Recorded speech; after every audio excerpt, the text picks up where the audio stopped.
guys, Alex here making another video, and today guys, I'm just going to be doing a quick video on this Tamiya Madball Rising Fighter. Madball is coming next, we're doing that next. This is just my first build of the two. Flies in the way, actually they're not flies, I think they're thunderbugs, but they're just very annoying when trying to film. But you might recognise this 3000 mAh nickel metal hydride from my BSD Racing, geez that's really seen better days. But my BSD Racing parameters at Assault used to run on brushed and nickel metal hydride packs. And there's another one that's actually a 1800 mAh one that came with my BSD. I've just been charging them on that IMAX B6 charger that I mentioned last episode. Or not episode, but last video. This charger, the charger didn't do this one very well. I actually stopped it because it was getting a bit toasty, and it was slightly overcharging it voltage wise. So this one's a little bit on the dodgy side, but it seems to work now. But you just have to stop it a little bit early. When it gets to a little bit over 2000 mAh, that's enough. Otherwise, it may overcharge them. I don't know what it'd be like if you left it on there for the full length of time. Probably would damage it and stuff. But the thing is, that battery is it puts too much volts into it. It goes over 9 volts on that battery, and it's a 6 cell, which is a bit silly, really. It's just too much. But for the car anyway, we have done. So you might have noticed I've got Dean's connectors in there now. This is a Dean's connector. This is a completely new ESC. This is a one straight out of my BSD Racing parameters at Assault when that was unbrushed. It's on brushless now, so it doesn't need all these electrics and stuff. It's a WP1040 brushed ESC. It's basically a rip-off of a Hobbywing 1040. Not a rip-off, but it's a sort of very similar ESC to a Hobbywing 1040. It's got these capacitors in there, and you know, the jumpers for changing it to LiPo cut-off and non-LiPo cut-off. Obviously, change them over. Apart from that, it's got quite a nice fan on it, and it runs really smoothly. And I've plugged it into this 540 size brushed silver can motor. It's not got great solder joint on that motor, but hey ho, it's a bit dusty and dirty. But I have just driven it just now, so yeah, it's going to be that. It's going to be a bit dusty and dirty after that. Still needs new rear tyres. Fronts are all right, but definitely needs new rears. And they've still got some meat left in them, and fronts don't really matter as much. Battery wise, as I mentioned, it's running pretty good. The issue I had with the ESC in the original ESC that it came with was get away thunderbugs, Jesus man. That the ESC would be cutting off and cutting back in again, and it wouldn't get a great connection because the 10mm connector was so old. And if you've ever run mini 10mm connectors or proper size 10mm connectors, you would know that they are a bit of an issue when they get a bit old and they just lack a connection. But apart from that, you can see the thunderbolt. It's been really good. I just put that new ESC in, all installed it, 3M padded it down. I even went so far to off and on button I've stuck on, and I've lined it up with the off and on switch. So it means basically that that's supposed to be off and it is off, and that's supposed to be on and it is on, as the sticker says, which is a really nice thing to have. This helps you out when you want to just plug it in and race it. Things it needs, I would say definitely rear tyres.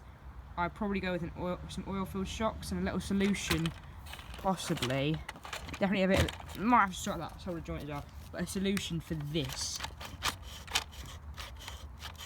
because that just annoys me really as it is. I think I'd have that out, or put something. I just have something there to stop it from doing that. But it is a really good car, to be honest. It's been running quite nice. Definitely needs some. Oh, another thing it needs. It's missing screws in the rear, quite a lot in the rear section, and they're not missing, but they are really loose, and they're probably the wrong type of screws. So I have to get some self-tapping plastic screws from, I think probably you can get some Tamiya ones or some non-legitimate Tamiya ones. Just get some like just generic self-tapping screws. Really, that is pretty much it for this car. It's been running pretty good. I mean, friction shocks just aren't the best, really. With that battery out of the way, if you just see it, just nasty, really. Front, there's just barely any shock movement. It's nice to have things like oil-filled shocks. It's just a nice upgrade.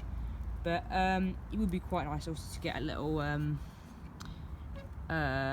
something for this, the receiver wire that's just sticking out here. Get like a really tiny little a bit of plastic that I can stick that in and push it down. That would be a good idea. But receiver's been really good. This Gould IC train system receiver that I reviewed not that long ago has been absolutely perfect.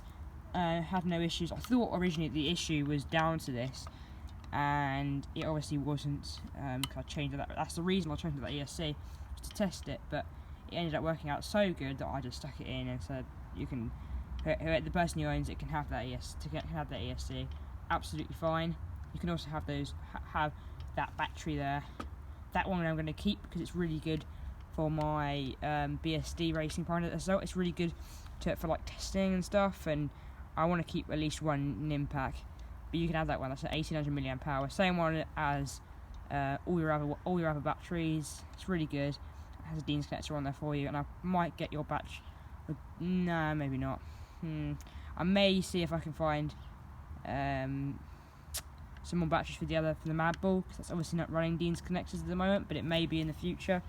If I do change it over, I will have Dean's connectors on the ESC or the Madball as well. Apart from all that, it's really good. I mean, it's been running fine. As I say, rear tyre have got literally zero grip, so that's not great. But on road surfaces, quite smooth road surfaces, or some, you know, patio surfaces like mine, it runs just fine. You know, it's you know, it gets enough grip. You can do plenty of handbrake turns if you're accelerating, and you just mash the brake, turn, same time, handbrake turns, really easy. It's just got slides really easily. But apart from that, guys, that BSD's been really good. Been running it quite a lot. Both batteries have been holding up fine. Charger, the IMAX B6 has been running fine. And apart from that, guys, another thing I want to mention, before I forget, I have been given two Kyosho Alpha Pureten Alphas. They're both nitros. I have absolutely no experience with nitro cars, never run a nitro car before, and I've done loads and loads of research on them. I know sort of my way around them now, but I never ran them so far. They haven't been running in a very long time, according to the person who owns them. One of them is missing loads of parts and has just obviously been used to, you know, for part salvaging. She may do a brushed or brushless electric conversion, and really the other one looks like it can run. We need to get obviously a nitro starter kit.